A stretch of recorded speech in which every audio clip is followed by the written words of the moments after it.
Hey guys, how's it going? It's Denali. If you're new here, this is a series of videos where I sit in my car and I talk about something, and sometimes I have a coffee. So anyways, today I brought my own coffee. Look how cute this is. It's not sponsored, but it's the brand Corksicle. Funny story, I actually ordered this on accident. I get those FabFitFun boxes. And anyways, they had these like add-ons after the purchase that you could like add on, and I was like adding stuff to my cart because I was like, maybe I want this, maybe I'd want that, and then the clock struck midnight and it took my order. So anyways, if you have a FabFitFun subscription, don't do it right before midnight, because then they're just going to process your order at the end of the night. I wasn't done, but anyway, so now I have this, which is cute. Isn't that? It's kind of cute. Anyways, hi, I didn't post a video last Friday. If you've been watching my channel, as I've been posting a lot of videos recently, I just got busy and I wanted to post one and then I just couldn't. Actually, I think I slept in that day, which felt really, really, really great. So I needed it. And now I got to sleep in a little bit today because my son is now on winter vacation. So I'm not having to wake up at 6:45 in the morning. I mean, I could. And I tried to wake up at 7:30 this morning, but that didn't happen. So anyways, I'm actually filming this video a little bit later. As you can see, there's actually a car parked next to me today on that side, which doesn't usually happen. And there's one parked here, but that's my employee. So how has my weekend been going? Well, first off, how's your weekend been going? I hope it's been going well. I hope sales have been steady for you before the end of the year. For me, this weekend, I actually wanted to film a ship with me video, but I got here so late and I don't like filming videos when my employees are here because awkward. But I wanted to film one because I actually had a pretty good weekend. I think I did $900 in sales on eBay, and then on Poshmark, oh my gosh, what was it? I looked it up, close to 700. And then Mercari, maybe like 100, I think is what it was. So yeah, pretty decent, not bad. It would have been a fun ship with me, but oh well. I sold an Our Place pot. I sold an Our Place pan recently. Maybe I'll post that reel, that, you know, TikTok video. I made a TikTok video about it. If you're not familiar with these pots, pans, they're just like these trendy pots and pans that a lot of influencers, you'll see, they'll have them in their kitchens and stuff. And it's like a one pot pan, but then they also make pots. So I don't know, whatever. All I know is that people want them, and that's great because I had 2 of them to sell. One of them I actually sold for full asking price. It was the same price that was on the website, which is great. And then the other one I sold, I think like 20 or 30 below asking, and the buyer was going back and forth with me, and I finally was just like, Merry Christmas, and I hit accept. So I didn't say Merry Christmas, but in my mind I did. So anyways, I have that to ship out today. And then, yeah, a lot of expensive dresses that I had. So that's great. You know, this time of the year is really the time that you want to try and dump inventory, which I didn't really understand that in my first couple of years of reselling. I didn't realize that you don't want to take, for tax purposes, you don't want to take inventory over into the new year.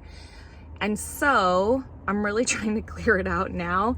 I'm running some auctions. Actually, I started some auctions last week on some items of mine that had like a ton of watchers and have had a ton of watchers in my eBay store for a while.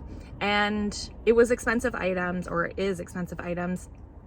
And so anyways, I put those to auction. And so hopefully they get bid up. And if they don't, then they'll sell for what they're worth. And that's just what it is. And they need to be gone anyway. So there's that. Oh, I wanted to tell you guys, if you didn't see my post, because maybe you're not subscribed to my channel, that's okay. You just found me now, maybe consider subscribing, that I'm doing a giveaway on my Instagram for a Rollo thermal label printer. I partnered with Rollo to do that. So anyways, go over to Instagram. All you have to do is like and save the post and tag 2 friends in the comments and follow me and Rollo. And you have to be following us at the time of drawing. So yeah, anyways, it's pretty simple. It's fun. I love giving away the Rollos. They let me do it every couple of months. It's really fun to do. And it's really nice. Like when when the people who've won them message me and they're like, I think the last person, I won't go into details, but they were having a really tough time. And so, yeah, so it felt really good. I was like, the machine, I use like a auto machine, whatever, to pick the winner or whatever. The machine picked the right winner. So that was awesome. Anyways, what else can I tell you? Oh, I was just going to say, in terms of moving that old inventory, yeah, move what you can. Start fresh for the new year. Don't hold on to items. You are not a storage facility. And oftentimes we don't realize that we're doing that. And you then look at an item and you're like, oh my gosh, I've had this for forever. And the truth is that, you know, we're probably asking too much for it. I mean, there are sure some instances where it's like, okay, can we rephotograph it? Can we retool the listing and the keywords? And absolutely, that does happen from time to time. I had that happen with, I had a few spiritual gangster tank tops that I'd had for forever. And then I went and I checked, I had like 10 of them or more at the time. I went and checked the quantity on them and I was like, oh, you know what? I actually have 12 or whatever it was. The number was off essentially. So I went in and I updated the listing. I didn't really do too much other than like delist, relist, and update the quantities. All of a sudden within like that week, I think I sold like 5 of them. So sometimes it does take retooling the listing. We don't realize how stale it is. If you're an eBay seller, you can have eBay like do a refresh/reset on your store. That used to be a thing. I haven't done it in forever, but you can actually message customer service and they'll do that. And some people will say or swear by that it helps and will refresh your listings or whatever. You know, is that true? Maybe. I've only done it a couple of times. Maybe I should do it again. Maybe I'll do that today. We'll see. Let's see how far I get. I'm looking into the distance off yonder behind you because I see my mailman. He usually starts his route going on that side of the street and then he must circle and turn at some point and then make it over here. But me seeing him, I'm like, yay, you're gonna pick up the mail today, which is good. He was on vacation for like a week and his replacement was not picking up the mail. So that's a really big bummer. Does that happen to you? Do you like schedule pickups and stuff? And does your mailman or mail carrier, I should say, not make it out to you? Which I get it. Like you know, anybody who's a mail carrier or has a family member who's a mail carrier or a friend or whatever, I totally understand. This is a very, very busy time of the year. And so I'm, you know, I get they can't make it everywhere. They're getting stuck in the snow, which I'll touch on that in a second. So I totally understand because I actually took some of my mail in this morning when I got to the office. I like did a mad dash to do as much shipping as I could. I'm not done. I still have about 20 more packages, I think, but I took what I could to the post office and did a first run because I had a chiropractor appointment. I don't know if I mentioned to you that I'm just trying to use all my chiropractor appointments at the end of the year. I foolishly forgot to use them all year. So if you have insurance, check with your plan to see what sort of alternative care they offer. A lot of times people don't realize that they have alternative care as an option in their insurance plan. I'm a former HR professional, so that's why I know about this. Some plans are more generous than others, but most mid-range plans will offer you, I think, generally 10 visits a year. And those 10 visits will cover chiropractic care, massage, and acupuncture.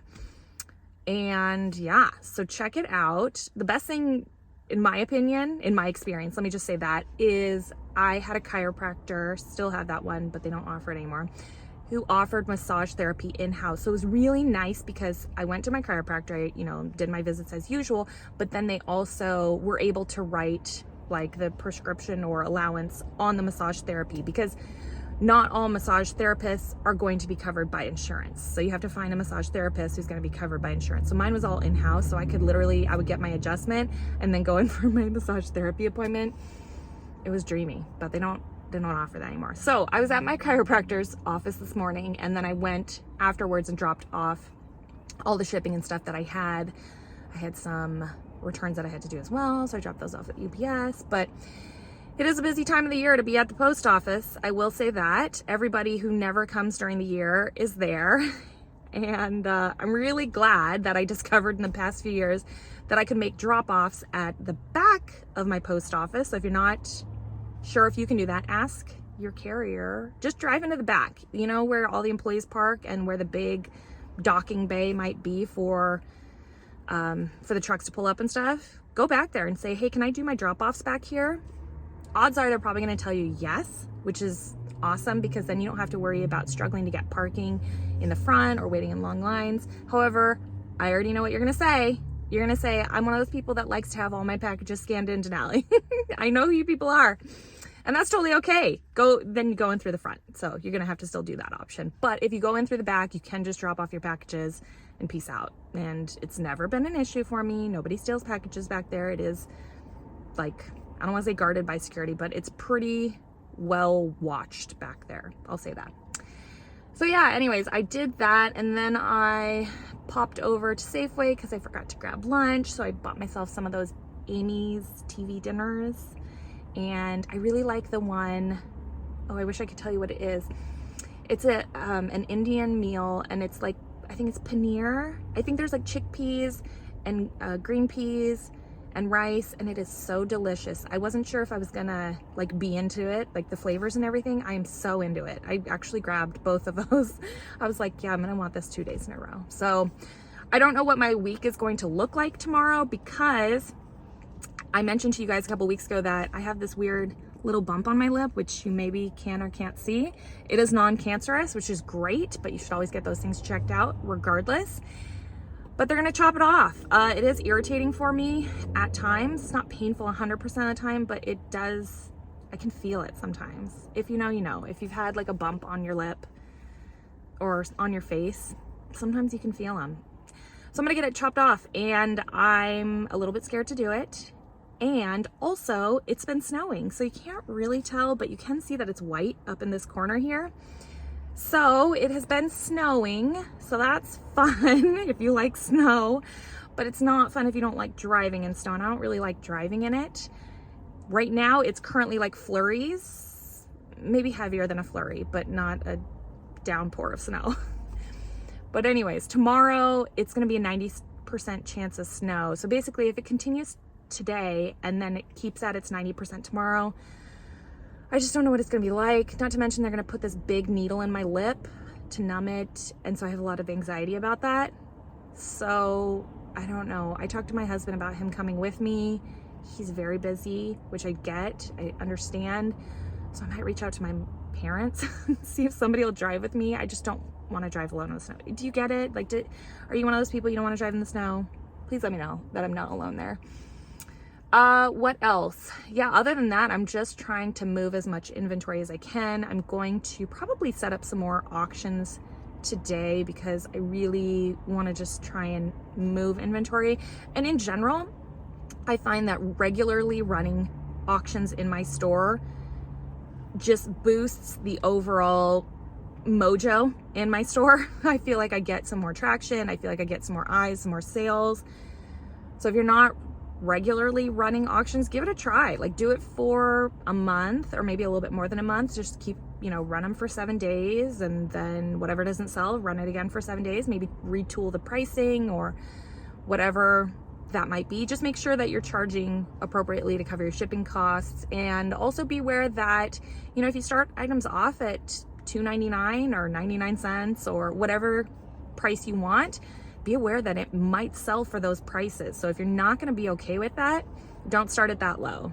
In general, I wouldn't recommend that you set a reserve price. If you're not familiar with what a reserve price is, it basically just means that you could start your auction at $2.99, but set a reserve price of $20, meaning if it doesn't reach $20, you're not going to sell it. However, there's extra fees that are associated with setting a reserve, or there used to be. It's been a little while since I checked. But there are extra fees, so I wouldn't do it on $20 items. It's gonna be, in my opinion, I would only set reserves for highly collectible items.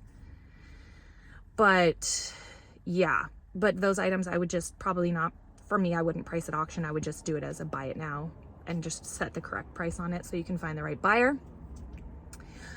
Speaking of that, let me tell you a fun story for anybody who stuck around in the last part of this video. I always joke about that for, like the real friends who stay around for the full video. I always joke because there is like on the back end of YouTube, we can see like the average watch time on our videos, and mine are generally about 50%, sometimes higher, anywhere from 50 to 70%, which is awesome when I get a 70% because it's like, hey, you liked me for longer. So anyways, that's why I say it.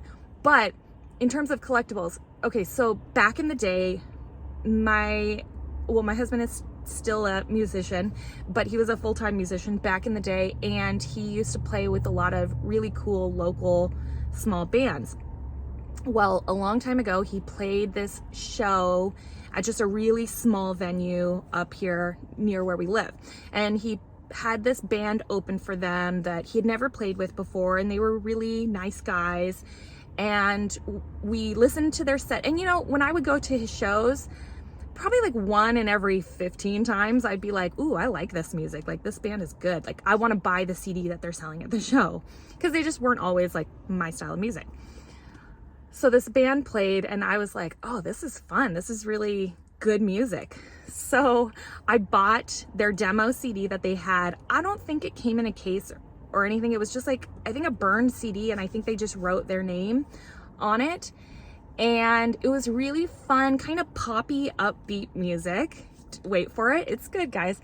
We talked to them after the show, and they said, if I'm remembering correctly, they said this was their first show. And yeah, we thought they were really good. He went on to play another show, actually a few shows with them, but another one that I can remember. He played more shows with them, and fast forward a year or two, and they blew up, and you now know that band as, they still had the same name at the time, but the band was called, or is called, the Fleet Foxes. So fun story there. If you're not familiar with them, go ahead and give them a Google. You know, it was fun to like later watch them when they played on Saturday Night Live, which I'm pretty sure, was it Saturday Night Live or David Letterman? I don't know. One of my husband's friends played with them. One of our roommates was in the band at one point. They've had, if you're familiar with the band, they've had like a rotating group of musicians that have played with them. So yeah, so with that said, somewhere maybe I still have that demo CD, and I looked it up, and someone's selling it for, I think, $5,000 on eBay. I think my CD was handwritten, and theirs came in a case, like once they actually did like a pressing of their CD. So I'm like, well, mine would be worth more. But the reality is like the value of an item is only what a buyer is willing to pay. So just because you ask $5,000 doesn't mean it's worth $5,000. Now, if somebody wanted to pay $1,000, then that's the value, and that's still a great amount of money. So, but the funny thing is you'll notice that I said that they played poppy, upbeat music, and they did. But that is not what the Fleet Foxes sounded like a year or so later when they blew up. So their music was totally different when we heard them. You can actually find, I think their first album is on YouTube. Somebody's like uploaded, the songs to YouTube. But anyways, you can check it out there and hear how they totally sounded different. I think one of the songs is called like the Hot Rays or something like that. But check it out. It was really great and fun, and their music is obviously still really awesome today, but I really like that first CD, and maybe you will as well. But yeah, so there's my collectible story. I have to find it. My husband thinks that, not because we didn't like it, he thinks we threw it away, because back when everything was just like, you'd burn every CD onto your computer so then you could put it on your iPhone or your iPod or whatever it was. He did that. He burned everything onto our computer, and then he thinks he tossed it or donated or whatever, you know. I feel like I kept it because I feel like it was one of those CDs that I liked listening to in the car. You know, do you have like that one CD that's just always in your CD player? I have one currently. Mine is, I don't know if I have the case here. I might. Here we go. It's Flight of the Conchords. Who remembers this show? It was an HBO show. Sorry if it's blurry. I'm using cinematic mode. But anyways, I found it at the bins, and my husband and I used to love Flight of the Conchords. So anyways, I keep it in my CD player, so if all else fails and I get stuck in a snowstorm, I'll be able to listen to the Flight of the Conchords until I get saved. But anyways, I'm rambling. Thanks for hanging out with me. This is like my longest talk with me, hang out with me video. Yeah, if you stuck around this long, I really appreciate you. I hope you're having a wonderful week. I hope you have lots of sales, and I'll see you soon. Hopefully I make a video tomorrow. Bye.